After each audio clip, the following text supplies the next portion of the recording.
Serbia nuk mund të antarësohet në Bashkimin Evropian pa njohur më parë Kosovën. Kështu është shprehur sekretari amerikan i mbrojtjes James Mattis gjatë seancës raportuese në Senatin Amerikan përpara marrjes zyrtarisht të detyrës.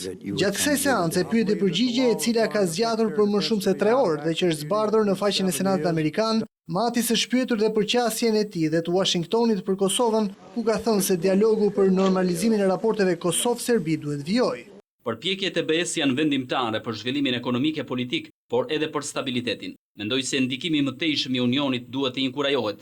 Aktualisht Bashkimi Evropian po luan një rol të rëndësishëm në Kosovë, veçanërisht në ndërmjetësimin për normalizimin e marrëdhënieve mes Kosovës e Serbisë, përmes dialogut Prishtinë-Beograd. Dialogu mundson të dyja vendeve të ecin përpara me planin e vetëm atë të antarësimit në Bashkimin Evropian, çka do të thotë se njohja e pavarësisë së Kosovës nga ana e Serbisë do të jetë një çështje me të cilën Beogradi duhet të përballet përpara antarësimit.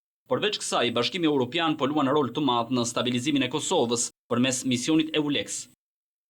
James Mattis, i njohur ndryshe me pseudonimin Qeni i Tërbuar, është pyetur dhe për largimin e trupave të KFOR-it nga Kosova. Generali Mattis ka thënë se reduktimi i trupave duhet të bëhet në përputhje me sigurinë në terren, por shton se përpara se kjo të ndodhë, nevojitet që FSK-ja të shndrohet në ushtri. Në përgjithësi do të rekomandoje që reduktimi i trupave të shkojë në përputhje me sigurinë në terren.